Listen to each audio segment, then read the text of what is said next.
आखिरी प्रयास। एक समय की बात है, एक राज्य में एक प्रतापी राजा राज करता था। एक दिन उसके दरबार में एक विदेशी आगंतुक आया और उसने राजा को एक सुंदर पत्र उपहार स्वरूप प्रदान किया। राजा वह पत्र देख बहुत प्रसन्न हुआ।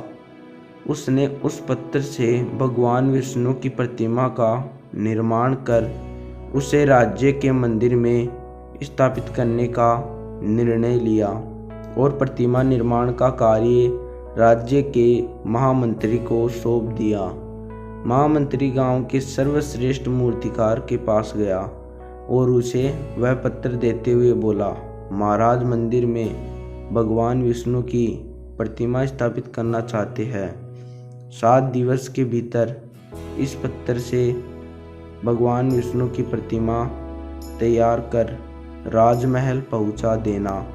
इसके लिए तुम्हें 50 स्वर्ण मुद्राएं दी जाएगी। 50 स्वर्ण मुद्राओं की बात सुनकर मूर्तिकार खुश हो गया और महामंत्री के जाने के उपरांत प्रतिमा का निर्माण कार्य प्रारंभ करने के उद्देश्य से अपने औजार निकाल लिए। उसने अपने औजारों में से उसने एक हथौड़ा लिया और पत्थर तोड़ने के लिए उस पर हथौड़े से वार करने लगा, किंतु पत्थर जस का तस रहा। मूर्तिकार ने हथौड़े के कई वार पत्थर पर किए, किंतु पत्थर नहीं टूटा। 50 बार प्रयास करने के उपरांत मूर्तिकार ने अंतिम बार प्रयास करने के उद्देश्य से हथौड़ा उठाया, किंतु यह सोचकर हथौड़े पर प्रहार करने के पूर्व ही उसने हाथ खींच लिया कि जब 50 बार वार करने से पत्थर नहीं टूटा तो अब क्या टूटेगा। वह पत्थर लेकर वापस महामंत्री के पास गया और उसे यह कह वापस कर आया कि इस पत्थर को तोड़ना नामुमकिन है, इसलिए इससे भगवान विष्णु की प्रतिमा नहीं बन सकती।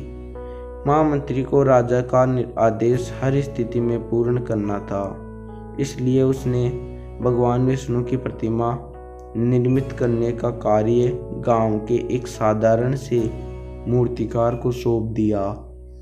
पत्थर लेकर मूर्तिकार ने महामंत्री के सामने ही उस पर हथौड़े से प्रहार किया और वह पत्थर एक बार में ही टूट गया।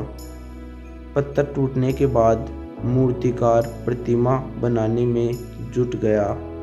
इधर महामंत्री सोचने लगा कि काश पहले मूर्तिकार ने एक अंतिम प्रयास और किया होता तो सफल हो गया होता और 50 स्वर्ण मुद्राओं का हकदार बनता।